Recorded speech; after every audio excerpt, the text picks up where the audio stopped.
The lamb, the tiger is written by William Blake. Explanation తెలుగులో. First lines. Little lamb who made thee, dost thou know who made thee. ఇక్కడ meanings, little lamb అంటే ఏ young sheep, thee అనేది old fashion English you, dost thou know అంటే do you know అని అర్థం. ఈ లైన్స్లో poet ఒక చిన్న గొర్రె పిల్లతో మాట్లాడుతున్నాడు. ఆ గొర్రె పిల్లని అడుగుతున్నాడు, నిన్ను ఎవరు క్రియేట్ చేశారు అని. తర్వాత అదే ప్రశ్నను మళ్ళీ అడిగాడు, నిన్ను ఎవరు క్రియేట్ చేశారో తెలుసా నీకు అని. ఇది పోయెట్కున్న కుతూహలాన్ని చూపిస్తుంది. అలాగే ఆ గొర్రెపిల్ల కూడా తనను క్రియేట్ చేసిన వాడి గురించి ఆలోచించాలనే విషయాన్ని సూచిస్తుంది. Next lines. Gave thee life and bid thee feed by the stream and over the mead. ఇక్కడ గేవ్ థీ లైఫ్ అంటే గేవ్ యూ లైఫ్ అని అర్థం. బిట్ థీ ఫీట్ అంటే asked you or allowed you to eat or graze. Stream అంటే small river. Mead అంటే meadow, ఎ Grassi field. ఈ లైన్స్లో poet గొర్రెపిల్లతోనే మాట్లాడుతున్నాడు. ఆ గొర్రెపిల్లను క్రియేట్ చేసిన వాడు దానికి లైఫ్ కూడా ఇచ్చాడని పోయెట్ చెప్తున్నాడు. ఆ తర్వాత ఆ గొర్రెపిల్లకు నీటి దగ్గర మరియు పచ్చిక బయళ్ళలో గడ్డి తినడానికి అవకాశం ఇచ్చాడని చెబుతున్నాడు. సృష్టికర్త కేవలం జీవం మాత్రమే కాకుండా అందమైన వాతావరణాన్ని కూడా ఏర్పరిచి ఆ గొర్రెపిల్లకు జీవించడానికి, తినడానికి చక్కటి స్థలాన్ని ఇచ్చాడని దీని అర్థం. Next lines. Gave thee clothing of delight, softest clothing, woolly, bright. దీంట్లో వర్డ్స్ మీనింగ్ ఫస్ట్ చూడండి. క్లోతింగ్ ఆఫ్ డిలైట్ అంటే clothes that make you happy or beautiful. Softest అంటే చాలా సున్నితమైనవి, మృదువైనవి అని అర్థం. ఉలి అంటే ఉన్నితో చేసినటువంటివి. బ్రైట్ అంటే షైనీ ఆర్ క్లీన్ లుకింగ్. ఈ లైన్స్లో పోయెట్ చెప్తున్నాడు, క్రియేటర్ గొర్రెపిల్లకు జీవం, ఆహారం మాత్రమే కాదు, అందమైన వస్త్రాలు కూడా ఇచ్చాడని. ఇక్కడ వస్త్రం అంటే గొర్రెపిల్ల యొక్క వుల్ అంటే ఉన్ని అని అర్థం. ఆ ఉన్నిని కవి ఇలా వర్ణిస్తున్నాడు. సాఫ్టెస్ట్ అంటే చాలా మృదువుగా, చేతితో తాగడానికి చాలా నాజుగ్గా ఉంటుందని అంటున్నాడు. Next lines. Gave thee such a tender voice, making all the vales rejoice. ఇక్కడ టెండర్ అంటే సాఫ్ట్ అండ్ జెంటిల్ అని అర్థం. వేల్స్ అంటే వ్యాలీస్ అంటే లోయలు. రిజాయిస్ అంటే ఫీల్ జాయ్ ఆర్ హ్యాపీనెస్. ఈ లైన్స్లో క్రియేటర్ గొర్రెపిల్లకు మృదువైన మరియు సున్నితమైన స్వరాన్ని ఇచ్చాడని పోయెట్ చెబుతున్నాడు. ఈ స్వరం చాలా మధురంగా మరియు ఆహ్లాదకరంగా ఉంటుంది. గొర్రెపిల్ల బ్లీటింగ్ శబ్దం చేసినప్పుడు అక్కడ ఉన్నటువంటి వ్యాలీస్ అంటే లోయలు సంతోషంగా మరియు ఆనందంగా ఉంటాయి. గొర్రెపిల్ల స్వరం కూడా ప్రకృతిలో ఆనందాన్ని మరియు శాంతిని వ్యాపింపజేస్తుందని పోయెట్ చెబుతున్నాడు. Next lines. Little lamb who made thee, dost thou know who made thee. మళ్ళీ రిపీట్ అయ్యాయి ఈ లైన్స్. దీని మీనింగ్ ఆల్రెడీ మనం ఇచ్చుకున్నాం కదా, మళ్ళీ ఒకసారి అవే లైన్స్ రిపీట్ అయ్యాయి. తర్వాత next lines. Little lamb I will tell thee, little lamb I will tell thee. అంటే ఈ లైన్స్లో పోయెట్ గొర్రెపిల్లతో ఇలా అంటున్నాడు, నిన్ను ఎవరు తయారు చేశారో నేను నీకు చెబుతాను. సమాధానం కోసం గొర్రెపిల్లను మరియు చదివే రీడర్ని కూడా సిద్ధం చేయడానికి అతను ఈ లైన్ రిపీట్ చేస్తాడు. Next lines. He is called by thy name, for he calls himself a lamb. ఇక్కడ థై అంటే నీ యొక్క అని అర్థం. ఇది ఓల్డ్ ఇంగ్లీష్. హీ అంటే ఇక్కడ ఎవరు? Jesus Christ. ఎందుకంటే అతను he calls himself a lamb. Jesus is often called the lamb of the God in Christian belief. ఈ లైన్స్లో పోయెట్ ప్రశ్నకు సమాధానమిస్తున్నాడు. గొర్రెపిల్లను ఎవరు క్రియేట్ చేశారు? క్రియేటర్ను గొర్రెపిల్ల పేరుతో పిలుస్తారని ఆయన చెబుతున్నారు. అంటే యేసుక్రీస్తు చిన్న గొర్రెపిల్లలాగానే అమాయకుడు, సౌమ్యుడు మరియు స్వచ్ఛమైన వాడు. కాబట్టి ఆయనను గొర్రెపిల్లని పిలుస్తారు. క్రిస్టియన్స్ యేసును తరచుగా దేవుణ్ణి గొర్రెపిల్లని పిలుస్తారు. ఆయన త్యాగానికి, అమాయకత్వానికి ప్రతిరూపం అని పోయేట్ ఉద్దేశం. నెక్స్ట్ లైన్స్, హీ ఈజ్ మీక్ and he is mild, he became a little child. ఇక్కడ మీక్ అంటే జెంటిల్ లేక హంబుల్ అని అర్థం. నాట్ ప్రౌడ్ అనే మీనింగ్ కూడా ఉంది. మైల్డ్ అంటే soft, kind, gentle. Became a little child అంటే మీనింగ్ ఏంటంటే Jesus was born as a baby, referring to his birth. ఈ లైన్స్లో పోయెట్ యేసును వర్ణిస్తున్నాడు. యేసు సాత్వికుడు మరియు సౌమ్యుడు అని ఆయన అంటారు. వినయం మరియు దయగలవాడని ఆయన అంటాడు. తర్వాత పోయెట్ యేసు చిన్నపిల్లవాడు అయ్యాడని, అంటే మానవుల మాదిరిగానే భూమిపై శిశువుగా జన్మించాడని చెబుతాడు. గొర్రెపిల్ల వంటి స్వచ్ఛమైన జీవులతో ఆయనకున్న సాన్నిధ్యాన్ని చూపిస్తుంది. Next lines, I a child and thou a lamb, we are called by his name. ఇక్కడ ఐ అంటే the poet, poet who is a child. Thou అంటే యూ, ఓల్డ్ ఇంగ్లీష్ ఇది. Here it means the lamb. Called by his name అంటే belong to him or share his qualities or blessings. ఈ లైన్స్లో poet ఇలా అంటున్నాడు, నేను పిల్లవాడిని, నువ్వు గొర్రె పిల్లవి, మనిద్దరం ఆయన పేరుతో పిలువబడుతున్నాం. దీని అర్థం పిల్లవాడు అంటే కవి మరియు గొర్రెపిల్ల ఇద్దరూ అమాయకులు మరియు స్వచ్ఛమైన వారు. వారిద్దరూ దేవుడికి చెందినవారు. ఆయన కూడా వారిలాగే సౌమ్యుడు మరియు స్వచ్ఛమైన వాడు. కాబట్టి కవితనకు, గొర్రెపిల్లకు మరియు దేవునికి మధ్య బలమైన సంబంధాన్ని చెప్తున్నారు. Next lines, little lamb God bless thee, little lamb God bless thee. ఈ చివరి లైన్స్లో పోయెట్ గొర్రెపిల్లకు ఒక బ్లెస్సింగ్ ఇస్తున్నాడు. అతను, ఓ చిన్న గొర్రెపిల్ల, దేవుడు నిన్ను బ్లెస్ చేయుగాక అని చెప్పి తన ప్రేమను మరియు దయను చూపించడానికి ఈ లైన్స్ని రిపీట్ చేశాడు. ఇక ద టైగర్. ఇక్కడ TYGER అనే టైగర్ స్పెల్లింగ్ మనకు కొంచెం గమ్మత్తుగా కనిపిస్తుంది. ఇది ఓల్డ్ ఇంగ్లీష్లో ఇలాగే రాసేవారు పోయిటరీలో ముఖ్యంగా. First lines, tiger tiger burning bright in the forest of the night. ఇది ఆల్రెడీ చెప్పుకున్నాం కదా. ఈ లైన్స్లో పోయెట్ పులితో మాట్లాడుతున్నాడు. పులి ఎలా కనిపిస్తుందంటే ప్రకాశవంతంగా మండుతోంది అని అతను చెప్తున్నాడు. అంటే నారింజ మరియు నలుపు చారలు నిప్పుల్లాగా కనిపిస్తున్నాయి, చీకట్లో కూడా మెరుస్తున్నాయి. పులి రాత్రిపూట చీకటి అడవుల్లో కనిపిస్తుంది. అక్కడ అది శక్తివంతంగా కనిపిస్తుందని ఈ లైన్స్ అర్థం. Next lines, what immortal hand or eye could frame thy fearful symmetry.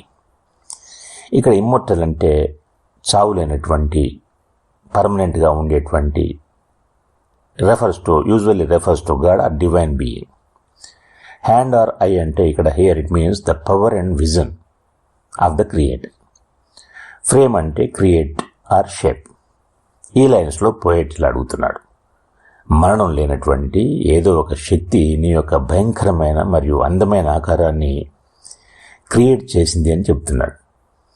అందమైన మరియు భయానకమైన పులి వంటి బలమైన మరియు భయంకరమైన జీవిని తయారు చేసే శక్తి మరియు ధైర్యం ఇంకా ఎవరికి ఉందని కవి ఆశ్చర్యపోతున్నాడు.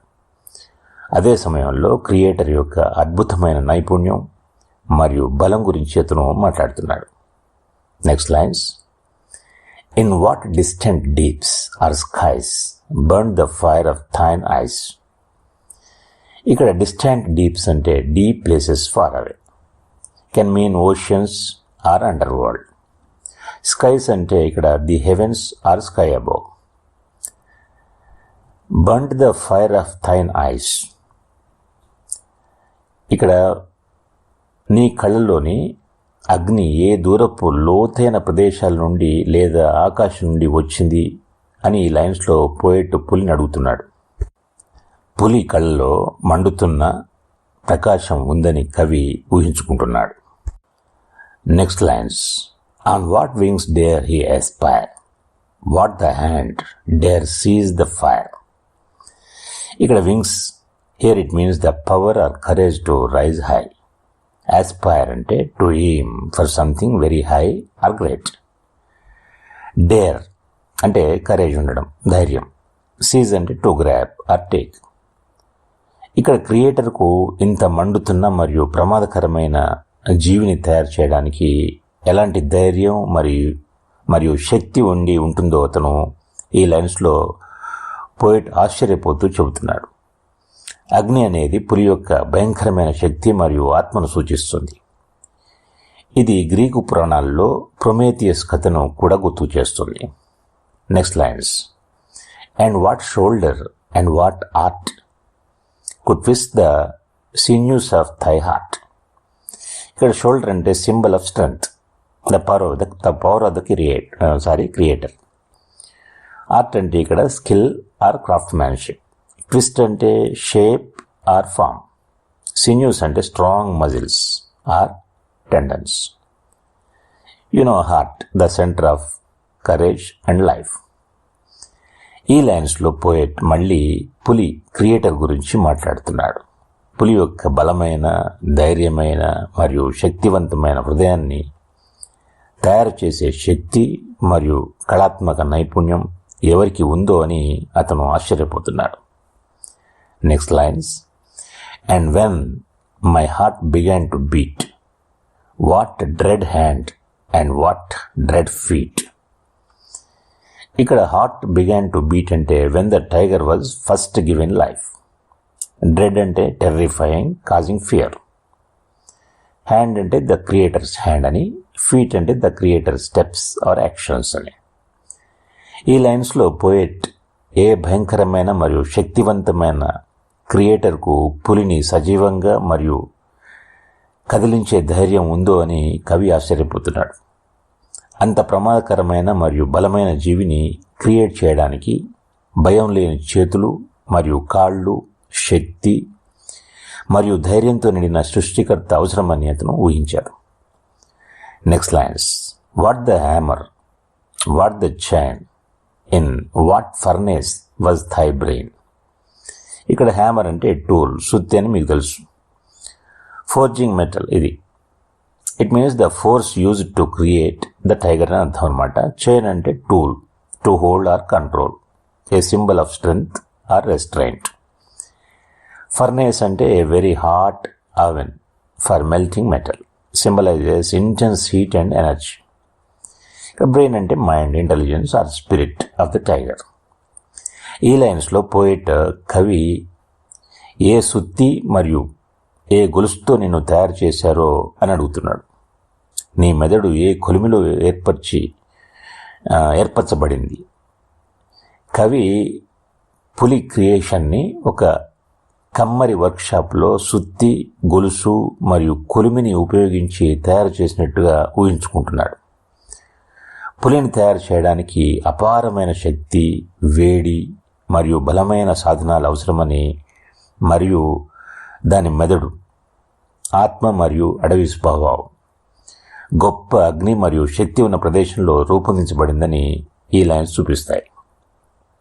ఇక next lines. What the anvil, what dread grasp, dare its deadly terrors clasp. ఇక్కడ యాన్విల్ అంటే ఒక heavy iron block used by blacksmiths to shape metal. తర్వాత డ్రెడ్ అంటే ఫియర్ఫుల్, టెరిఫైయింగ్. గ్రాస్ప్ అంటే హోల్డ్ టైట్లీ. క్లాస్ప్ అంటే grip or hold. Deadly terrors అంటే the dangerous terrifying nature of the tiger. ఈ lines ఏం చెప్తున్నాయంటే ఒక లోహాన్ని మంటలో పెట్టి వేడి చేసి ఒక షేప్ ఇవ్వడానికి సుత్తితో కొట్టే చోటుని యాన్విల్ అంటారు. పులిని యాన్విల్పై శక్తివంతమైన ఆయుధంలా తయారు చేశారని పోయిట్ ఊహించుకుంటున్నాడు. పులి యొక్క ప్రమాదకరమైన మరియు భయానక శక్తిని నిర్వహించడానికి మరియు దాని షేప్ని తయారు చేయడానికి ఏ బలమైన మరియు భయం అసలే లేని చేయి ధైర్యం చేసిందో అని అతను ఆశ్చర్యపోతున్నాడు. ఇక next lines. When the stars threw down their spears and watered heaven with their tears. ఈ లైన్స్లో కవి ఇలా అంటున్నాడు, నక్షత్రాలు తమ ఈటెలను విసిరివేసి ఏడ్చినప్పుడు, తమ కన్నీళ్లతో స్వర్గాన్ని తడిపినప్పుడు, ఇలా అనేక వివరణలు ఈ లైన్స్కి ఇవ్వవచ్చు. కానీ సింపుల్గా చెప్పాలంటే, భయంకరమైన పులి క్రియేషన్ని చూసిన తర్వాత విస్మయం చెందుతూ తమ ఆయుధాలను విసిరివేసే యోధులుగా నక్షత్రాలను చూపిస్తున్నారు. నక్షత్రాలు కూడా ఏడుస్తాయి, ఆకాశాన్ని కన్నీళ్లతో నింపుతాయి. బహుశా అలాంటి శక్తివంతమైన మరియు ప్రమాదకరమైన జీవి పట్ల విచారం, భయం లేదా ప్రశంసను చూపుతాయి. పులి సృష్టి వల్ల స్వర్గలోకాలు కూడా భావోద్వేగ పరంగా ప్రభావితమయ్యావని ఇది చూపిస్తుంది. ఇక next lines, did he smile his work to see, did he who made the lamb make thee. ఈ లైన్స్లో కవి ఇలా అడుగుతున్నాడు, క్రియేటర్ తన పనిని అంటే పులిని చూసి సంతోషంగా నవ్వాడా? సున్నితమైన గొర్రెపిల్లను క్రియేట్ చేసిన వాడే నిన్ను కూడా అంటే భయంకరమైన పులిని క్రియేట్ చేశాడా? అమాయకంగా ఉండేటువంటి మృదువైన గొర్రెపిల్లను క్రియేట్ చేసిన దేవుడే భయంకరమైన బలమైన పులిని కూడా క్రియేట్ చేశాడా అని కవి ఆశ్చర్యపోతున్నాడు. ఒక క్రియేటర్ రెండు విభిన్న జీవులను, ఒకటి చాలా సున్నితంగా మరియు స్వచ్ఛంగా, మరొకటి చాలా శక్తివంతంగా మరియు ప్రమాదకరంగా తయారు చేయగలడని పోయిట్ ఆశ్చర్యపోతున్నాడు. ఇక లాస్ట్ లైన్స్ ఇక్కడ ఇచ్చాను చూడండి, tiger tiger burning bright in the forest of the night, what immortal hand or eye, dare frame thy fearful symmetry. ఈ లైన్స్ మళ్ళీ రిపీట్ అయ్యాయి. వీటి అర్థం ఇంతకు ముందే వచ్చింది కాబట్టి ఇక్కడ ఇవ్వడం లేదు. This is the poem the ల్యామ్ the tiger return by William Blake. Thanks for watching.